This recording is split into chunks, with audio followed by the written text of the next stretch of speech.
Martín, te tengo que hacer una confesión. Una confesión que tiene que ver con la intimidad de mi pareja. Ah, vamos. ¿Qué te parece? Levanta, levanta. La cosa es así. No sé si es tan sensual, en realidad, ahora que lo pienso, pero bueno. Los fines de semana, algunos fines de semana, en que no tengo que corregir mucho, que estoy un poco libre y quizás me dan ganas, arreglo algunas cosas de mi casa. Mira. No soy muy bueno, soy bastante maleta en esas cosas, pero viste que ahora hay tutoriales de YouTube que hacen que vos puedas cambiar una llave de luz sin hacer explotar todo, ningún cortocircuito. Yo lo he hecho explotar con tutorial y todo. Y aún con tutoriales. A mí todavía no me ha pasado. Cuando dice, abra la llave, no sin antes. Faltaba esa parte. Exacto. No, y por ahí puedo, qué sé yo, destapar una pileta que está tapada, le meto una manguera y hago cosas bastante buenas. Pero lo curioso, lo increíble de esta situación, y esto es lo que quería confesarte, es que cuando hago eso, he detectado, el trato de mi mujer hacia mí cambia absolutamente. ¿Por qué? Los reproches se convierten en halagos, de repente las peleas se convierten en calma, en diálogo, parsimonia. Yo creo que encontró la manera de sonrisas. tener la casa limpia, tu señora. Sí, yo creo que eso la pone un poco bien, pero me parece que hay algo más detrás de todo esto. Me parece que hay otra cosa. Una suerte de cuestión cultural. Es cultural, decía una propaganda hace mucho tiempo. Hay una especie de elogio de estar activo. A la actividad misma, sí, no tanto a arreglar la ducha. No es eso, no es arreglar la ducha. No importa que podíamos tirar un rato más con la ducha tapada. No, eso no era el problema. El problema era otro. El problema era que yo no estuviera ahí sin hacer nada. La idea es que yo estuviera activo. ¿Le molesta a la gente que estés ahí sin hacer nada? Totalmente. Tengo muchos recuerdos de mi adolescencia, estando tirado en la cama plácidamente. Ajá. Inclusive ya con las responsabilidades cubiertas, que eran pocas en ese momento, que me parecían arduas y extensas, pero le molestaba mucho a mis padres que esté tirado ahí. Me decía, ¿por qué no estás estudiando de más, haciendo algo más? Andá y aprovechá el día. Lo estoy aprovechando acá. Claro, pero no, hay que estar activo, hay que laburar, hay que mantenerse laburando. Y esto nos lo dicen desde chiquitos. Desde chiquitos, siempre. Se tiene este concepto y no se sabe ni por qué. Yo también tengo una anécdota que se repite. No es mía, sino que es una observación, en realidad, más que una anécdota. Yo trabajo en el rubro inmobiliario. Muchas veces vienen personas mayores con sus ahorros que ya están bien, tienen las necesidades cubiertas, por lo menos las materiales. Y siempre surge el comentario que puede ser que lo haga una señora o un señor, que dicen que ya están jubilados, pero hace tiempo, pero que no pararon ni un día. Que igual se mantienen activos, hacen otra cosa, y la señora como que lo agarra y dice, no, porque él no puede parar. Y lo hace como con orgullo, como si lo bañara un halo de dignidad. Claro. En esa permanente actividad y ese tirar hacia adelante, aunque no sea ya ni siquiera necesario. Hay un premio social, ¿no? Entonces como, el tipo se mantiene activo, hay que darle, tomás, el trofeo al hombre. El premio Remo. El premio Remo, mirá. Tal cual, exactamente, esa es la idea. Y yo decía que esto nos lo inculcan desde la primera infancia. O sea, yo tengo ya recuerdos de chiquito, ¿no? De que me dijeran de alguna forma u otra, como te decían a vos, cuando te veían ahí adolescente tirado en tu puff, como Homero. Ya desde chiquito estaba la idea de que la ociosidad es la madre de todos los males. ¿Viste? Hay una frase, no sé si conocés, que dice, está buena si uno quiere nutrirse de esta sabiduría popular, que dice, mantenete trabajando, así cuando llega el diablo, te encuentra ocupado. Mantenete trabajando, así cuando llega el diablo, te encuentra ocupado. Esto es, ¿qué es el diablo? Son los vicios, las perversiones, las cosas malas, ¿no? Las personas sanas son las personas que laburan. No sé si era Borges o cualquier otro tipo de artista, que puede ser, que contaba antes de Queda morir. mejor decir que fue Borges. Vamos a decir que era Borges. En Sí. su edad avanzada contaba Borges, es Borges, probablemente no sea Borges. Contaba que siempre tenía una novela en cual trabajar porque creía que era una justificación ante la muerte para vivir un poco más. Porque si tenía esa obra por delante, era un motivo para estar vivo, entonces iba a esquivar la muerte un rato más. No puede ser Borges porque no escribió novelas, pero vamos a hacer de cuenta. Fue otra persona muy parecida a Bueno, Borges. ponerse proyectos, ¿no? Digamos, hay un psicoanalista famoso que dice algo por el estilo. Si uno no se pone proyectos por delante, lo que ve es la muerte. Entonces hay que ponerse proyectos, laburar, tirar para adelante. Pero esto ha generado una exacerbación del reconocimiento por el trabajo. Hay una especie de evangelio del trabajo, ¿no? Que impone una ética muy notable que tiene que ver con el deber de trabajar intensamente. No solamente laburar, sino laburar intensamente, denodadamente. Y esto, mucha gente lo cree y mucha gente le sirve que otros lo crean. Yo creo que en nuestro entorno siempre ha sido, a mí me ha venido desde gente que realmente lo cree o que ha heredado ese pensamiento. Me hace acordar un poco, en otro capítulo hablamos de Sócrates, cuando habla de sus acusadores, que decía que estaban los primeros, que eran los que habían impuesto esas mentiras sobre aquellos, y los segundos que eran los más peligrosos porque eran los que se habían criado con esas mentiras, las habían hecho propias y las habían reproducido. Entonces se había hecho esta maraña, esta cadena donde en realidad se asienta como una verdad, ¿no? Porque cuando una comunidad abraza una mentira como una verdad, está difícil decir si ya es mentira o es verdad. Entonces este asunto de la moral, de la dignidad del trabajo y del evangelio del trabajo, yo lo he recibido por lo menos desde gente que lo ha creído. Después, más adelante, lo puede haber, inclusive cuando lo enfrenta con el pensamiento propio, Sí.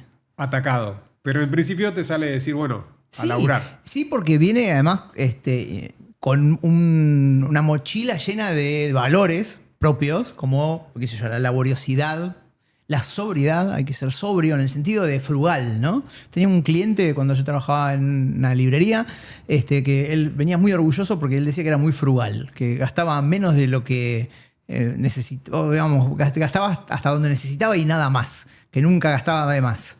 Y eso le parecía algo Sí. bueno. Entonces la idea es ser trabajador, pero además regular los gastos, por ejemplo. No ser un derrochón. Claro.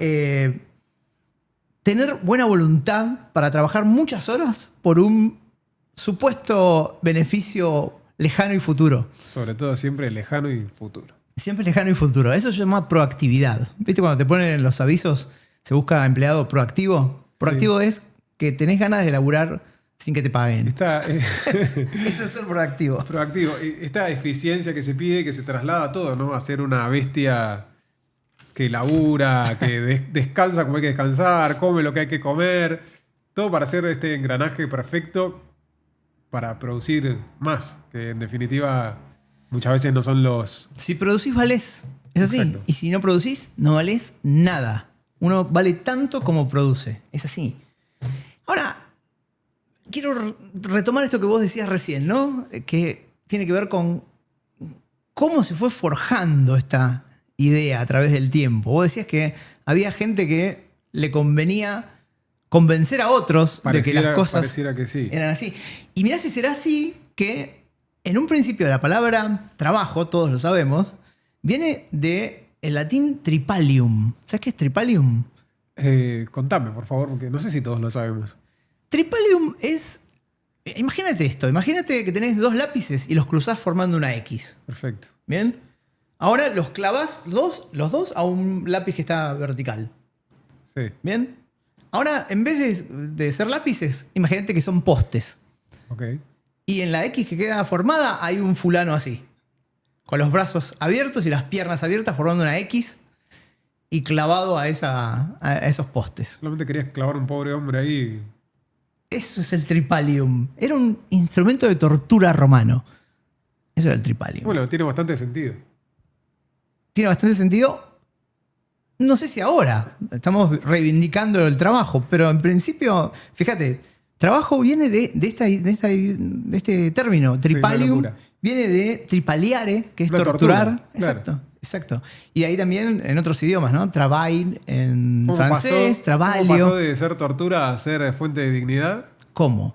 ¿No? En la Biblia era un castigo, digamos, el castigo que le dan a Adán por haber sucumbido a la tentación es ganarse el pan con el sudor de su frente. O sea que el laburo es un castigo realmente. Por lo menos así lo fue históricamente. Exactamente. Y entonces Bertrand Russell, en un pequeño opúsculo de 1932 que llamaba Elogio de la ociosidad, va a preguntarse justamente por el origen de esto. ¿Cómo puede ser que en 1000 años apenas hayamos pasado de una concepción del trabajo como tortura, como castigo, como algo horrible, horrendo, despreciable, a el ideal del ciudadano moderno en estos tiempos? ¿Qué pasó en el medio? Y cuando cuenta cómo se dio ese cambio, te da la razón a vos. Ah, muy bien. Es que somos iguales, más o menos. Sí, yo cuando te vi dije, este tipo me hace acordar a Sí, alguien. es que yo iba a escribir eso, pero ya lo había escrito Russell. Escribido. Yo había escrito Russell. Creo que escribía mejor. Puede ser. Bueno, Russell se empieza preguntando esto, ¿no? ¿Qué es el trabajo? ¿Qué es el trabajo? Y va a decir que hay dos tipos de trabajos. El primero consiste en modificar la disposición de la materia, escúchate esto, en o cerca de la superficie de la Tierra Sería el trabajo manual. en relación con otra materia. Artesanal, manual. Modifico cosas de la materia. Ese es uno de los tipos de trabajo que hay. Pero hay un segundo tipo de trabajo. Y ese segundo tipo de trabajo es mandar a otros a que modifiquen la materia. Suena mejor. Suena muchísimo mejor, es mucho mejor, es mucho más agradable y está mejor pago. Siempre, siempre. Y siempre se puede agrandar, ¿no? Porque puede haber gerente de gerente, gerente de gerente, y gerencia general. Sí, él va a agregar un tercer grupo incluso. Va a decir, no solamente existen estos dos, sino que además existen otros que tienen más poder todavía que aquellos que mandan a otros a trabajar, que son los terratenientes. Que por el hecho mismo de tener un pedacito de tierra, pueden exigirle a los demás que les paguen para tener el derecho a vivir y a trabajar. Ellos Fíjate. parecen ser los más beneficiados del Evangelio del Trabajo, ¿no? Los únicos beneficiarios del Evangelio del Trabajo. Estos hombres, dice Russell, fueron los que indujeron a otros a adoptar esa ética que los obligaba a mantenerse trabajando intensamente. ¿Para qué? Para que ellos se me pudieran mantener ociosos. Promover la dignidad del trabajo, pero asegurándose de mantenerse ellos mismos indignos. Exactamente. La dignidad te la dejo a vos. Tomá, trabajá y te dejo la dignidad. Déjame el tiempo libre a mí. Inclusive también profesando religión, Exacto. donde dice también que los pobres son los que pueden acceder al paraíso. Claro. O sea, no hay lugar para los terratenientes y los ricos supuestamente en el cristianismo. Se esforzaron por vincular la pobreza con la honradez, se esforzaron por elogiar el trabajo honrado, la vida sencilla, y tuvieron a la mano esta herramienta que vos decís. Después la les trajo religión. problemas eso, porque cuando quisieron ir a evangelizar a las naciones prósperas, los ricos no querían saber nada y empezaron a torcer diciendo que era metafórico. Cuando decía que ningún rico... Todo es metáfora o literal, depende de lo que le convenga a uno. Sí, exacto. Y bueno, el fracaso de Pablo en el aerópago. Pero bueno, eso es otra cosa. Russell dice, ojo, porque alguno por ahí está escuchando y dice, entonces Russell, ¿qué está diciendo? ¿Que está mal laburar? Dice, Claro. No, de ninguna manera. O sea, si alguien, por ejemplo, se abusara de la sociedad en la que vive, tratando de obtener beneficios sin hacer absolutamente nada, eso sería injusto. Claro, hay que generar lo que uno consume, digamos. Hay que generar lo que uno consume, hay que aportar una parte a la sociedad, eso está perfecto. Y además que es necesario, porque, o sea, salvo que seas de los terratenientes, es necesario, lo que hay que tratar de librarse es de creerse el Evangelio del Trabajo para no caer en la trampa, ¿no? De que vamos a trabajar eternamente para que en realidad, después, ¿qué pasa? Que te promueven la eficiencia y sos libre y vos haces todo lo que quieras y ¿qué sos? Rappi, Uber. Sos un servicio cada vez más ágil para aquellos que en realidad se mantienen indignos del trabajo. Por eso. Es necesario ¿no? Y es además justo. Pero él dice, también es justo no hacer mucho más que eso, ¿no? No estar al servicio plenamente de otras personas, sino simplemente aportar lo que uno debe aportar en el momento que tiene que hacerlo y nada más. Habla de repartir el ocio, ¿verdad? Claro, él dice, si con este mecanismo, ¿no? En principio, los pobres se mantienen contentos y la clase ociosa puede mantener sus privilegios. Entonces, genial. Es como que inventaron una teoría para que los otros aceptaran su esclavitud con orgullo. Porque lo que hay que tener presente es que se trabaja para tener ocio. O sea, el ocio no es malo. O sea, lo malo es el trabajo. Que sea necesario es otra cosa. O sea, si tuviéramos cubiertas las necesidades materiales, trabajar, por lo menos en el sentido del tripalium y en este sentido de tortura, de hacer algo para un patrón o para uno mismo solamente para tener contenta a la sociedad. O sea, no en el sentido de que vos trabajás para cubrir tus necesidades y hacer algo con tu ocio, que en ese ocio inclusive puede ser un ocio productivo. O sea, no tiene que ser un ocio en el cual no hagas nada. No haces nada si no querés hacer nada. Ahora, si querés desarrollar una sinfonía o si querés cubrir otros tipos de intereses que tengas, buenísimo. Y hay gente inclusive que puede trabajar de aquello que le gusta, que son los más afortunados. Por eso Russell dice que esta creencia de que el trabajo es virtud, dice, generó mucho daño en el mundo. Mucho daño en el mundo. E incluso llama a hacer una especie de campaña para que los jóvenes no hagan nada. Nada. Dice, sería más productivo, no productivo, es la peor palabra que podía haber utilizado. Sería mucho más lógico y deseable que los jóvenes no hicieran nada antes que creyeran, por ejemplo, que el trabajo tiene algo virtuoso en sí mismo. Yo no sé si Cristian Castro leyó a Bertrand Russell. Lo mismo, sí. Se lo ha visto promulgando hacer nada por ahí. Sí, viste la entrevista esa famosa, ¿no? Se viralizó por todas partes. El tipo decía, la gente está muy preocupada por hacer cosas todo el tiempo. Hay que hacer cosas, hay que hacer cosas. Y dice, yo no quiero hacer nada. Nada de nada. Pero lo dice, y es cierto, porque o sea, empieza a nombrar cosas y dice, no, estoy ocupado, voy a una reunión. Es como que se presenta de vuelta esta justificación de estar ocupando el tiempo en algo productivo. Claro. Entonces, como si hacer algo por hacer algo no fuera suficiente, como que todo el tiempo estamos justificando nuestra existencia. Somos como el único bicho que tiene la necesidad de hacer eso. Claro, de ganarse la vida. Los otros bichos ya vienen con la vida ganada. Sí, o bueno, cubren las necesidades que se le van presentando, también, ¿no? pero nosotros como que tenemos esa necesidad de justificarnos. Totalmente. Por lo que Russell va a decir que la prosperidad y la felicidad humanas van a venir, y este es el concepto clave, de una reducción organizada del trabajo. Él va a promover la idea de una reducción organizada del trabajo. Él decía, antes de esta época, en la que él escribe, 1932, que es como ya el final de el final, o un momento avanzado de la época industrial, la gente laburaba solamente para mantenerse a sí mismo y a su familia. Y eso estaba muy bien. Y el tiempo de ocio lo tenían solamente unos pocos con el trabajo de los muchos, dice Russell. Entonces, ahí se da cuenta. Dice, claro, el trabajo no era bueno en sí mismo. Era bueno porque permitía el ocio a algunos. Claro. Por lo menos a algunos. Y ese ocio, va a decir, es esencial para lo que llamamos civilización.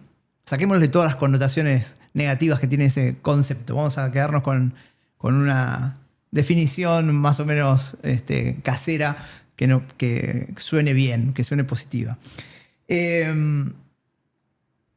Mover la materia de un lado al otro, en definitiva, no puede ser nunca...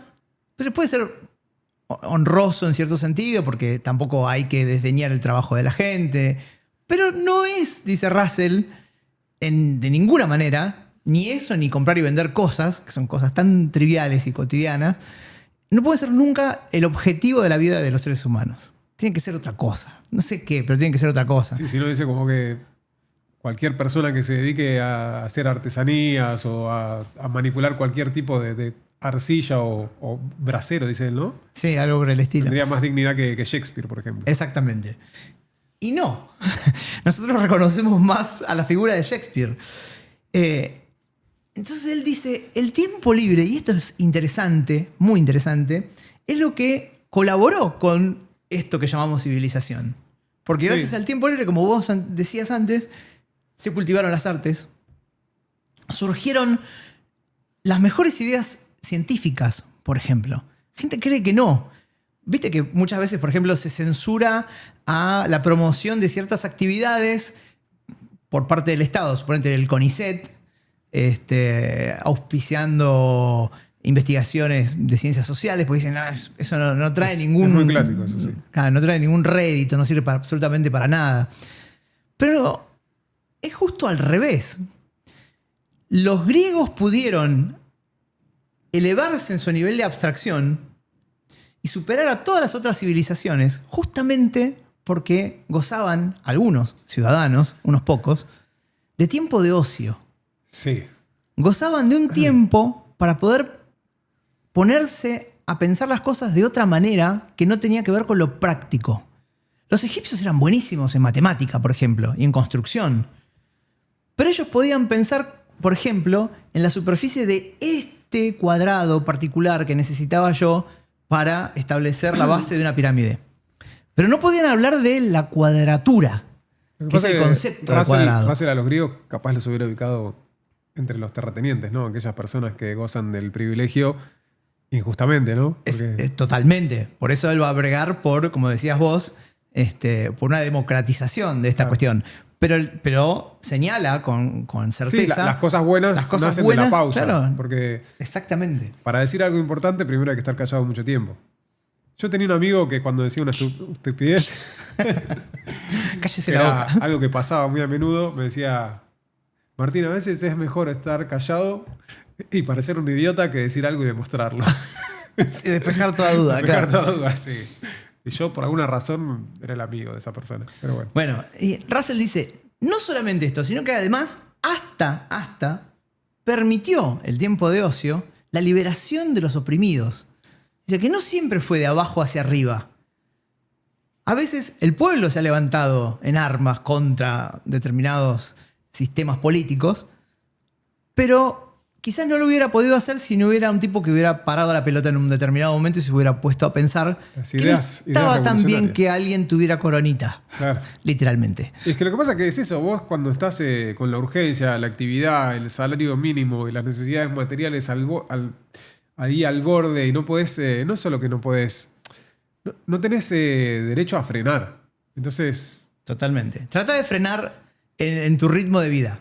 Un mes, 2 meses. O sea... La pelota de deudas y de cosas que vienen encima son terribles.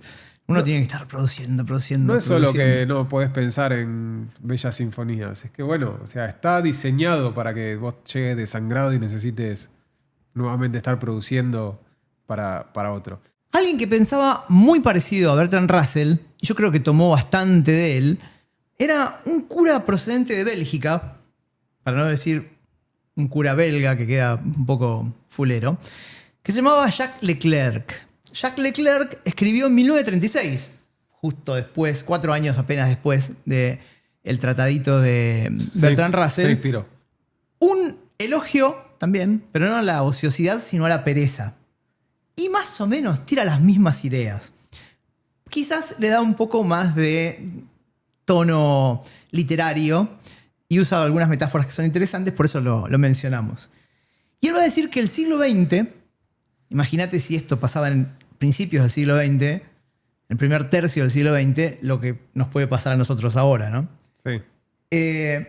Había una vida demasiado intensa y agitada y que el signo de esos tiempos era la carrera. Siempre había que salir corriendo a todos lados. Él decía, me llevan a pasear en automóvil, que recién se estaba apareciendo, y yo no quiero ir en automóvil de un punto a otro de modo directo. Quiero parar en los pueblos, quiero conocer... Es como cuando decís, venite a este crucero y vas a conocer 50 países en una semana. Exactamente. Bueno, eso es muy propio de nuestros tiempos. Y él dice que los descubrimientos verdaderos, la verdadera sabiduría, no se logra con velocidad. No se logra con velocidad. Hay que pausar las cosas. Sí, da el ejemplo, ¿no? También de con este parecido, ¿no? Que, o sea, los logros de velocidad, por ejemplo, en el transporte, hacen que haya el tren bala. Que Sí. vas y bueno, estás en media hora en otro país. Pero que le quita toda la magia de tomarte un tren, saludar por la ventana, con la ventana abierta, ir leyendo un librito, tomarte Exactamente. el cafecito y todo. Bueno, todo este folclore del camino, ¿no? Que no es solamente llegar. Quizás queda un poco romantizado, pero... Lo importante es el camino, el andar. Es que... Es que tiene mucho que ver con esto. El ocio nos permite mirar alrededor, nos permite reflexionar, nos permite la mirada contemplativa. Entonces él dice, con una metáfora, dice, cuando uno está subiendo una montaña, pone su atención en el esfuerzo. Es algo arduo, dificultoso.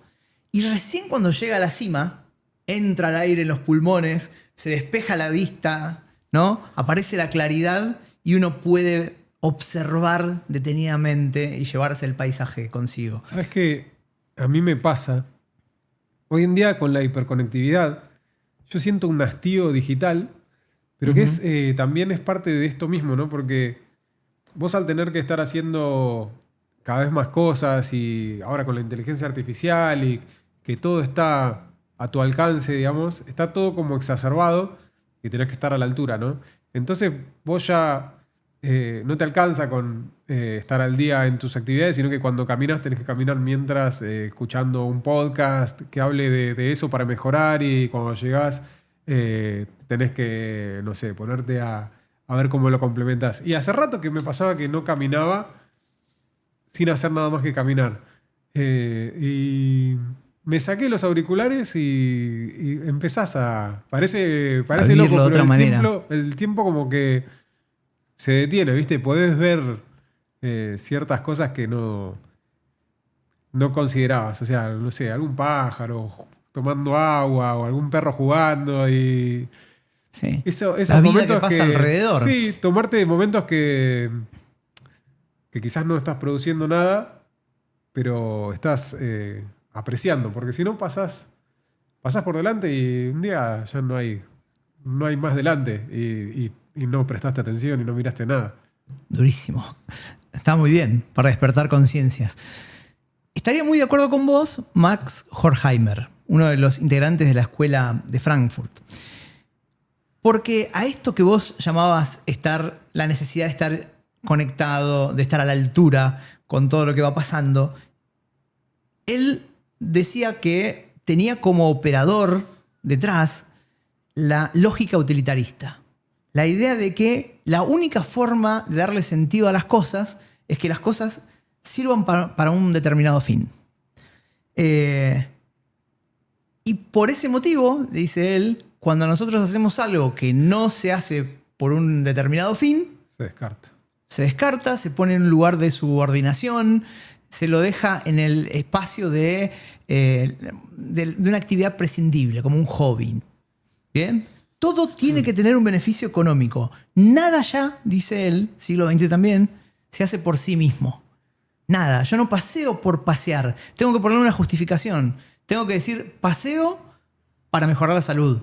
Y es loco eso, porque en realidad... Para relajarme y ser más productivo no sé, en mi laburo. En realidad, si vos te pones a pensar, como lo hizo Aristóteles en su momento, cuando se pregunta por la dignidad de las cosas y la importancia, o sea, hay una pregunta muy simple que dice, ¿qué es más digno, importante y valioso?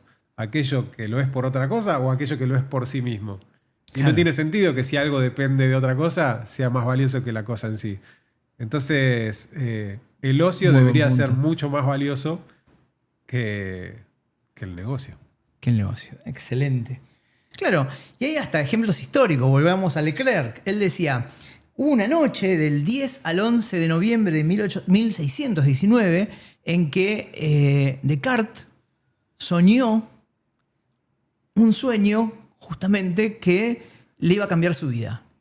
Soñó que él debía dedicarse a un tipo de filosofía nueva y emprendió sus investigaciones, sus meditaciones metafísicas.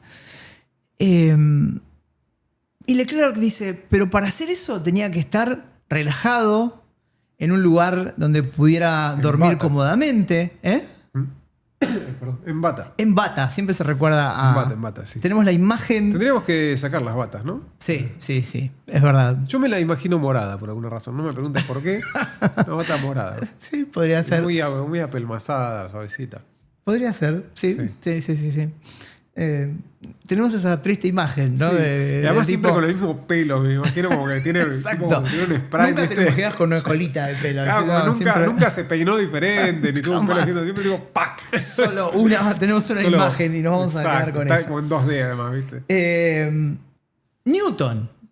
Newton, cuando descubre supuestamente la gravedad, por lo menos en el mito que se nos cuenta en la divulgación de la historia de la ciencia, estaba retosando debajo de un árbol y le cayó una manzana.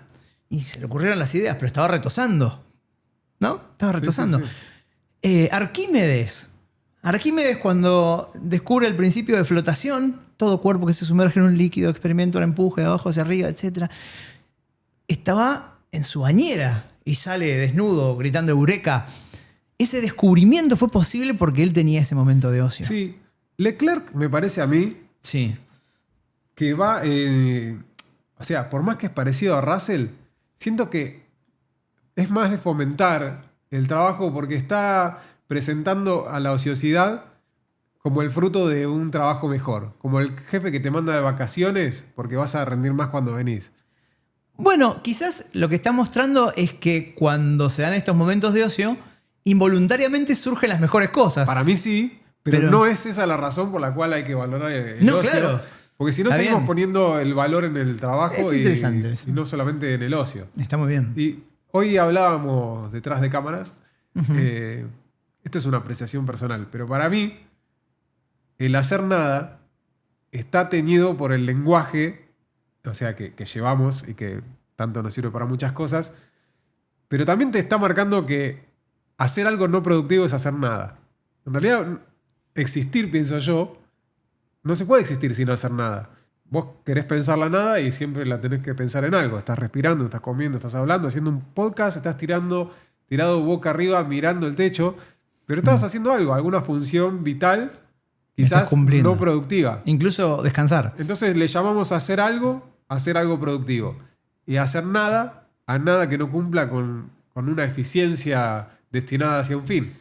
Dice Horkheimer, la cultura mercantil nos recomienda ser prácticos, pero la formalización de la razón implica su adelgazamiento, su conversión en estupidez. La razón que no fija fines, que no determina hacia dónde hay que caminar, sino que solo sirve como instrumento, como herramienta para elegir los mejores medios para llegar a un determinado fin, adelgaza. Claro. Se convierte en estupidez. Y vivimos un tiempo estúpido.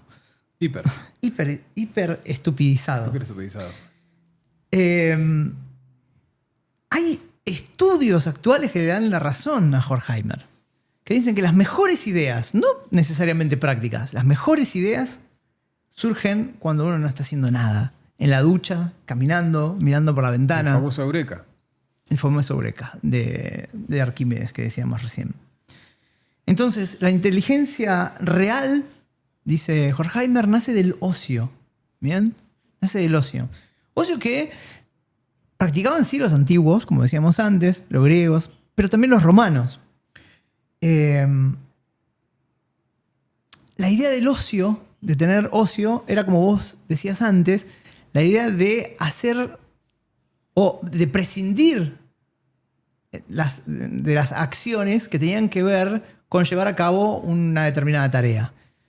Es decir, de prescindir del negocio. Negocio es la negación del ocio. ¿Para qué? Para dedicarse a actividades valiosas, ilustrativas, esas actividades que nos llenan el alma, que tienen que ver con el debate, la lectura, la propia filosofía.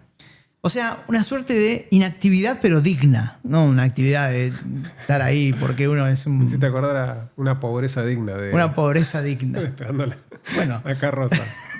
No, pero que cuando se empezaban a quejar decían, no, pero lo tuyo es una pobreza digna. Y el tipo decía, sí, bueno, no sos pobre como él, decía una pobreza digna y se ponía como orgulloso, ¿viste? Eso es parte del evangelio del trabajo. Eso es parte del evangelio del trabajo. Igual vos estabas hablando de un ocio digno. Sí, Pero un ocio digno es un ocio necesariamente que tiende a la creatividad. que tiende A la creatividad. Un ocio digno es un ocio que nos llena el alma, como decíamos, ¿no? Pero no estamos Que un nos poco satisface alimentando lo mismo ahí. espiritualmente. ¿No estamos alimentando un poco lo mismo? No, porque la acusación tiene que ver con que la Porque utilidad no deja de esté ser dada. productivo eso. No deja de ser productivo. Siempre hay una finalidad. Siempre hay una finalidad. Ahora, el tema es que esa finalidad tenga que ver con. Yo creo que soy más vago que los que hablan de la vagancia. Claro, vos estás tratando de defender. Ya entendí cuál es tu punto. Que no hay que tanto justificar existir. No es que para estar libre sin trabajar tengo que hacer una bella sinfonía. Déjenme en paz. También. Pero van a decir, lo anticipamos, pero va a decir Russell también que como producto subsidiario de todo esto va a surgir la posibilidad de hacer buenas sinfonías porque va a sacar lo mejor de uno. ¿Quiénes hacen del las ocio. sinfonías hoy? ¿Quién es la gente que La tiene el ocio inteligencia disponible? artificial. Sí. Pero ¿quién es la gente? Porque los romanos, los griegos, todos tenían esclavos. Hoy queremos creer que no tienen esclavos. La realidad es que los esclavos somos nosotros y nos creemos libres. Entonces trabajamos para que esta gente pueda desarrollar sinfonías. Son muy poquitos, ¿no? Son muy pocos, ¿no? Son menos. Son los ¿Dónde está el imperio romano hoy? señores tecnofeudales, Los diría. tecnofeudales, ¿no? Un economista que anda dando vueltas por ahí. Está muy bien lo que vos decís. Son muy poquitos y el resto está sometido a un régimen que es aún peor que el régimen de la era industrial. Y el que va a hablar de esto es nuestro querido y nunca bien ponderado Byung-Chul Han. Chul Han. Sí, es el que lleva la batuta en el tecno asunto. Del tecnoasunto, exactamente. Él va a decir que el siglo XXI agravó todo esto que venimos diciendo. Que ahora vivimos en una sociedad de rendimiento, que somos sujetos más rápidos, más productivos, pero que ya no tenemos que obedecer a un jefe o patrón, sino que Nos gusta eso, nos gusta. Nosotros que somos de la cultura. nos autolaceramos. Somos emprendedores de nosotros mismos. Vos podés, Walter, esforzate un poquito más. Sí. ¿Y a qué lleva todo esto? Lo hiciste bien, pero ¿es lo mejor que podrías haber hecho? Claro, no, tendría que haber hecho más, ¿no? Un poco más. Sí. Entonces me lleno de culpa y me lleno de frustración y me deprimo y me pongo mal. Todo esto porque me estoy autoexigiendo, estoy agotado, tengo la presión al extremo. Sos libre para oprimirte todo lo que quieras. Exactamente. No tenemos libertad, hay una falsa sensación de libertad. ¿Viste, por ejemplo, Google o empresas tecnológicas que no te ponen horarios? Uno dice, qué fantástico, no tengo que entrar a las 8 de la mañana, pero tengo que cumplir metas. Y cumplir metas es mucho más difícil que cumplir horarios. Uno se autoexige y en vez de trabajar 8 horas para cumplir las metas, trabaja 16. Esa es la situación que él ve ahora. Nos hemos convertido en sujetos multitasking. Hacemos muchas cosas a la vez. Y uno podría pensar, genial, hemos progresado, hemos avanzado, evolucionamos. Dice, no, todo lo contrario, multitasking es ir para atrás. ¿Quiénes son multitasking? Las gacelas. Las gacelas. ¿Quiénes son multitasking? Los tigres, los animales salvajes, que tienen que morfar y mirar a la vez que no les morfen lo que ellos han cazado. Sí, porque el multitasking es como que da la sensación de que no alcanza nada. Entonces tenés que hacer todo a la vez en el poco tiempo que tenés para estar a la altura. Exactamente, y el que mucho abarca, poco aprieta. ¿No? Estamos haciendo eso. Estamos cuidando a la prole y a nuestra familia. Es la prole también. Mientras salimos a cazar. Tenemos que hacer un curso para mejorar. Hacer un curso para mejorar. Tenemos que caminar para estar más sanos, para producir más. Tenemos que levantarnos a las 5 de la mañana para así aprovechemos bien el día y acostarnos bien tarde. Tenés que ir al gimnasio también para estar óptimo. Exactamente. Porque te tenés que ver fantástico también. Sí, exactamente. Y gracias a este régimen del siglo XXI, no tenemos ningún segundo para la contemplación. No hay tiempo para la contemplación. No hay tiempo para la atención profunda. Estamos, dice Han, hiperatentos. Estamos bajo un régimen de hiperatención. Sí, pero viste que parece más una adicción que una atención, ¿no? Porque vos cuando estás pegado a la pantalla o haciendo 1000 cosas a la vez, no parece que estás atento. Estás tonto más que atento. Sí. Pero se premia eso, ¿no? Se premia el que puede hacer muchas cosas. Lo vemos con buenos ojos. Pensamos, este tipo la tiene clara porque avanza en la vida. Mirá todo lo que hace. Mirá la ponen el agenda video, que ¿viste? tiene. 4 a.m. se levanta, hace ejercicio, se pone la cara en hielo, ¿viste? Después va al gimnasio, todo a las 6 a.m. ya... Y se convierte en un referente para los pibes, por ejemplo. Claro. Los pibes dicen, no, yo quiero ser como ese. ¿No viste el chiquito de 15 años que salió en todas las redes ahora? Que decía que él llevaba una vida muy desordenada hasta que encontró un mentor que lo ayudó a salir de eso y ahora podía invertir en la bolsa y ganar dinero y estaba facturando no sé cuántos dólares por mes y daba cátedra sobre esto. Por suerte no lo vi. Así estamos. Han, perdón, me confundí de oriental. Son todos iguales. Sí, muy bien. Han va a decir que no podemos producir nada interesante en estas condiciones. Y no podemos hacerlo básicamente porque no tenemos el tiempo y la capacidad para una de las condiciones necesarias para producir algo interesante. ¿Podemos elegir tenerlo? ¿Podemos elegir tenerlo? Claro que sí. ¿Sí? Todos como sociedad estamos eligiendo no tenerlo. Estamos eligiendo no tener tiempo para aburrirnos. No hay tiempo para aburrirse. ¿Tenemos el derecho a aburrirnos, a perder el tiempo? No lo tenemos ¿O lo tenemos solamente siendo exiliados de la sociedad? Siendo, como nos llama algunos por acá, fisuras. Claro. En realidad, uno tiene siempre ese derecho. El problema es que tiene que decidirse a ejercerlo. Y es muy difícil cuando toda la sociedad te presiona para que no sea así. Y lo mejor de nosotros sale cuando sí nos decidimos hacer eso. Cuando nos queremos apartar de esta presión. También está como el pensamiento de que para llegar a ese ocio hay que ganárselo siendo hiperexplotado toda la vida y después, bueno, ahí te puedes retirar a tu ocio. Que finalmente no te retirás. Nunca sucede.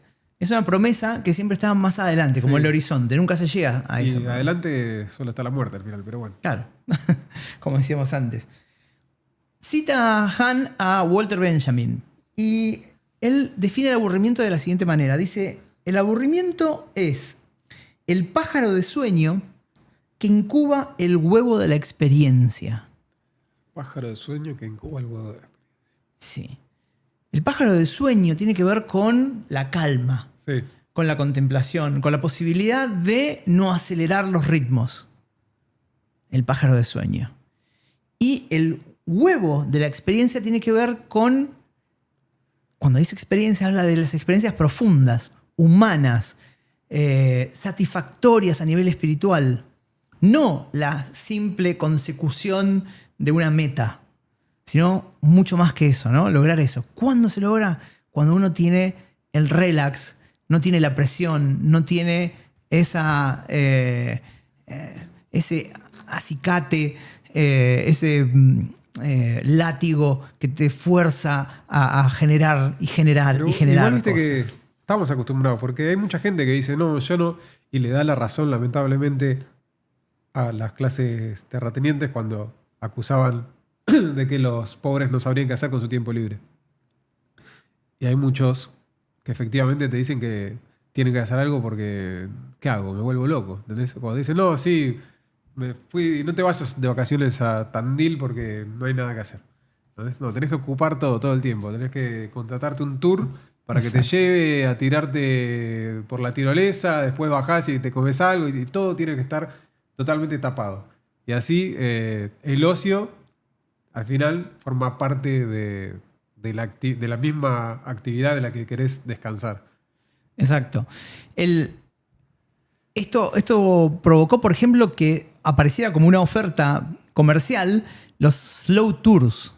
Por ejemplo, en Japón existen esto, ¿no? Son tours en donde no hay que apurar el paso, donde no hay que conocer 7 ciudades en 5 días, donde no tenés que correr de un monumento histórico a otro, sino en los cuales simplemente vos caminás perdiéndote en un barrio seguro que haya por ahí, sin ningún motivo, sin buscar nada especial. Aparece como necesidad. ¿Por qué? Hay algo... cuando hablamos de perder el tiempo, Sí. que le enoja, a la gente que le enoja suele ser a los patrones. Porque en realidad pareciera que el tiempo no es propio, ¿no? Y perder el tiempo en ese sentido podría llegar a ser recuperarlo, ¿no? Porque no se puede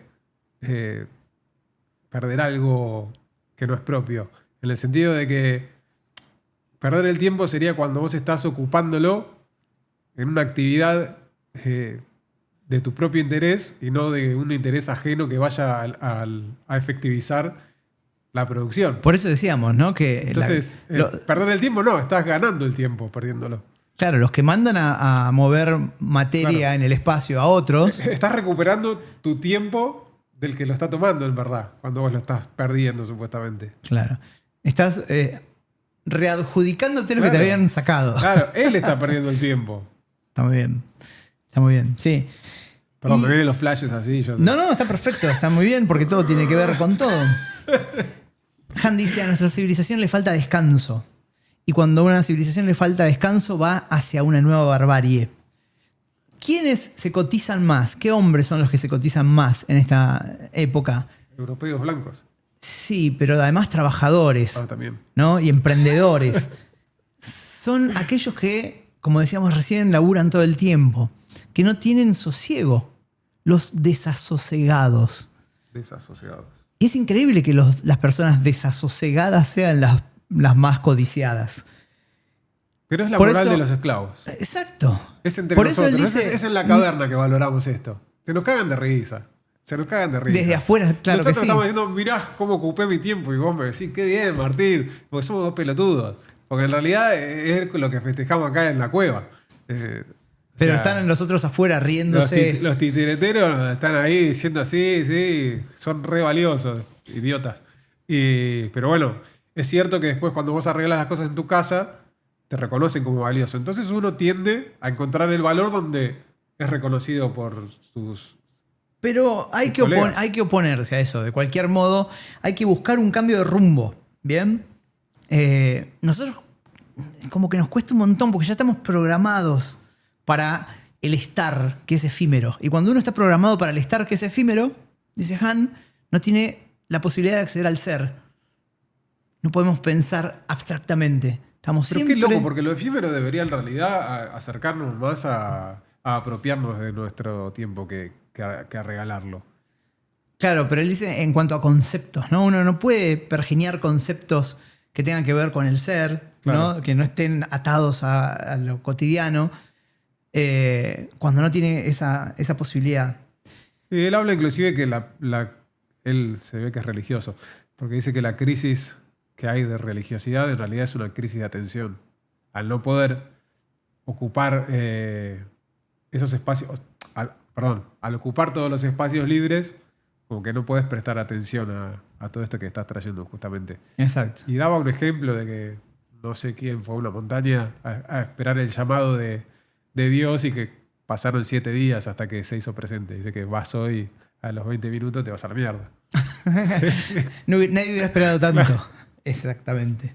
Ahora, cuando escuchamos todo esto, alguien puede estar diciendo, sí, todo muy bonito, todo muy lindo, pero acá hay Laburar. que laburar, señor. Laburar siempre se tiene que decir así. Hay que separarlo en sílabas y por cada sílaba dar un golpe en la mesa. Laburar, exactamente.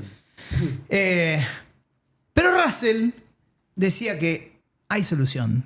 Porque no estamos en la época de las cavernas. Estamos en una época de tecnificación. Ok. Estamos en una época de revolución de las máquinas.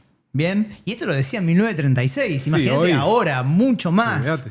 Pensá en la inteligencia artificial.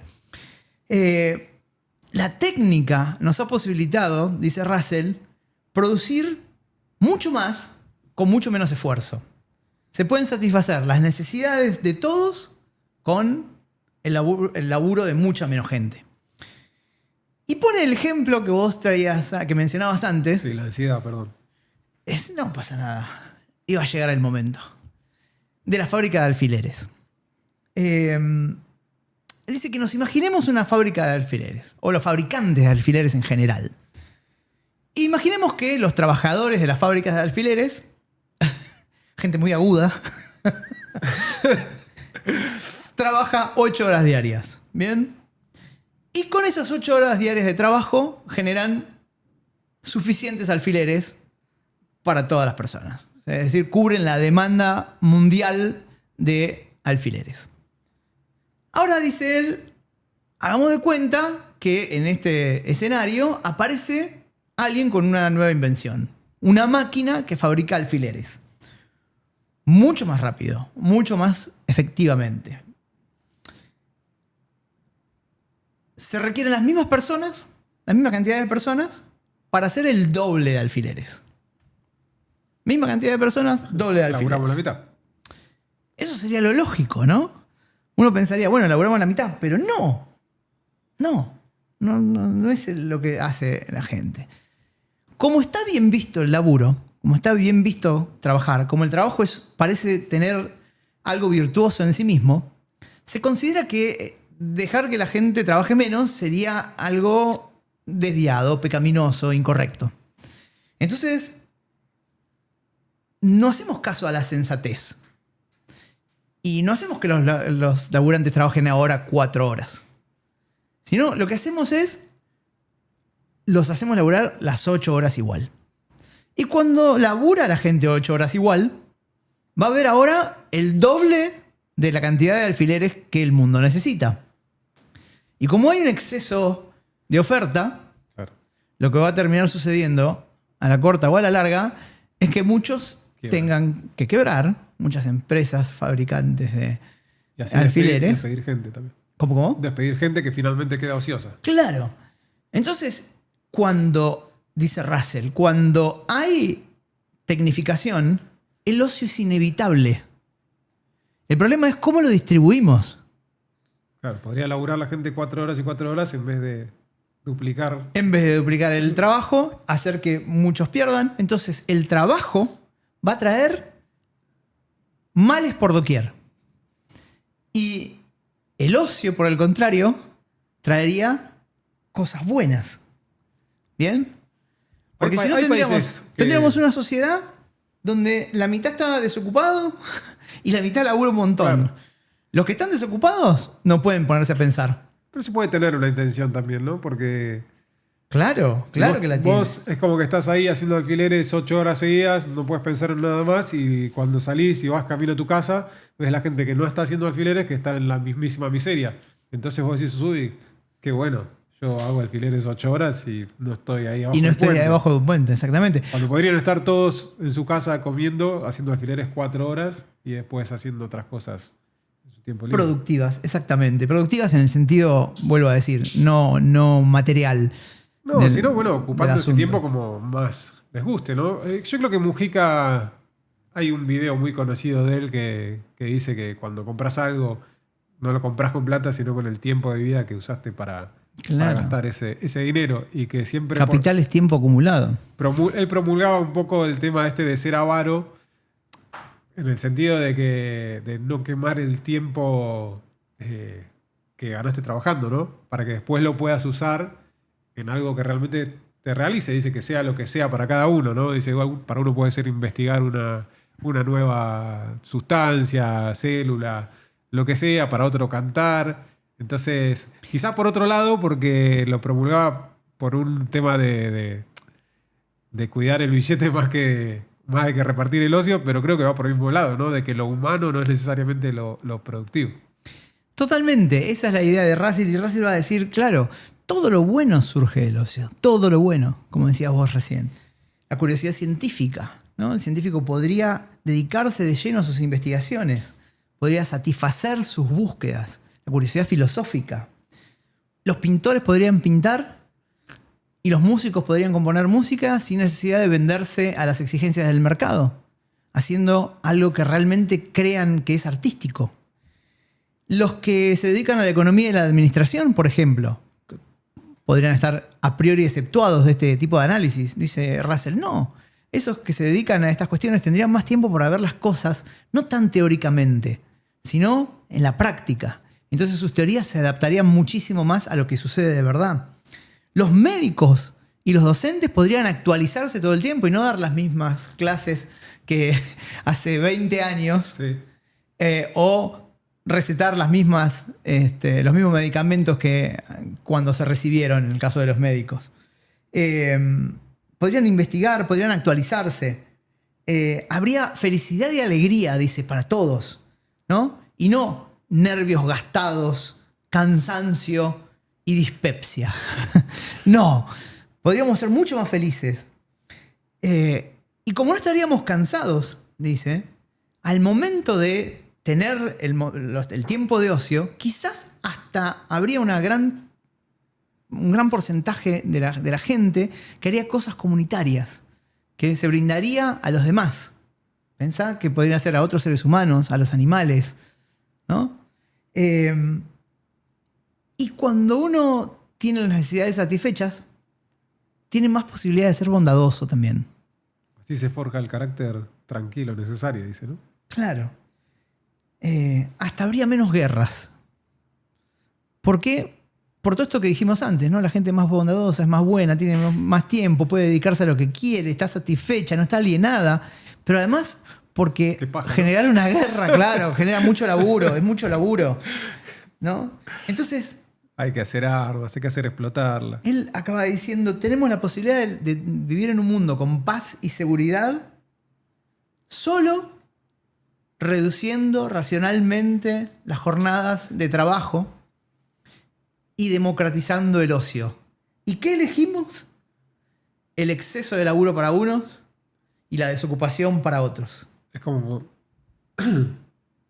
Somos unos necios. Hay un meme, viste, que están, viste, en el colectivo, que está uno de un lado como viendo la vida toda oscura y otro de lado como viendo toda clarita. Sí. Y dice, tipo, cuando no tenés trabajo, y está, tipo, oscura de los dos lados. Claro. Bueno, eso sería un meme que aplaudiría Russell. Porque es tal cual. O sea, tenemos gente laburando, estresada, destruida y gente sin laburo y sin poder satisfacer sus necesidades básicas cuando podríamos estar repartiendo el ocio equitativamente. Las dos peores sensaciones del ser humano es no tener trabajo y tenerlo. Tener trabajo. Claro, por eso hay que tener cuidado con lo que uno dice. Sí. Porque se puede cumplir. Cualquiera de las dos cosas. Hemos sido necios hasta acá, pero no tenemos necesidad de seguir siendo necios. Podemos dejar de ser necios cuando queramos. Es una decisión que lo dejo cuando quiero. Lo dejo cuando quiero. Dejar de ser necio. Quizás sea como una droga, ¿no? Ya no podemos sacárnosla de encima porque nos han inyectado desde pequeños con eso, con estas ideas, con este evangelio del trabajo. Por eso muchos van a decir que todo esto es una utopía, es una mera utopía, no se puede cumplir. Pero hay casos que desmienten esta cuestión. En Islandia, durante un tiempo se hizo una prueba. Gran país, ¿no? Yo no sé por qué siento que tengo que ir a Islandia en algún momento. Es como que tengo un llamado de las luces del norte inexplicable. Este programa apoya a Islandia. Sí, ¿viste? Y ahora que me decís esto, que lo traes a colación, ya yendo. Probaron no con reducir la jornada a 4 horas, sino hacer semanas laborales de 4 días. Hay que ir. Lo hicieron en Finlandia también. Se probó en empresas en Gran Bretaña, en Dinamarca. Ahora mismo se está haciendo. En Japón se redujo las jornadas de trabajo a 4 días por semana. Y curiosamente, a pesar de lo que uno pudiera prever, esto ha vuelto a la gente, no porque ese sea el objetivo, sino como una consecuencia positiva, más productiva. ¿Por qué? Porque aquellas personas que saben que tienen lo básico cubierto a partir de un trabajo que no demanda tanto tiempo, se arriesgan en el tiempo que les sobra, que en el tiempo de ocio, a hacer otras cosas, a generar más cosas, increíblemente. Claro, y lo tienen bien, porque si luego es la persona que está desocupada, no está ahí pudiendo realizarse, porque está en las penurias. La onda es que no es no laburar y cagarte de hambre, sino que se distribuya el trabajo o el ocio, como quieras verlo, y que se pueda vivir bien y a partir de ahí, con tu tiempo libre, hacer algo. No es decir, vos podés elegir estar en la miseria y tener tiempo libre. No Claro, es no, eso no. Eso no es una verdadera elección. Eso Claro. no es una verdadera elección. Así que, para finalizar, vamos a decir que hay que recuperar el derecho a no hacer. Hay que recuperar el derecho a aburrirse. Hay que recuperar el derecho a mirar el cielo por mirar el cielo, a pasear por pasear y a sentarse en una plaza en silencio solo porque nos da la gana de sentarnos en una plaza. Hay que en silencio. contemplar. Hay que contemplar, no laburar. Exacto. Exactamente. Porque el ocio es bueno y quizás el día que decidamos dejar de correr, podamos empezar realmente a vivir. Me encantó. A mí también. No voy a hacer nada más hoy. Yo tampoco. Chao. Nos vemos.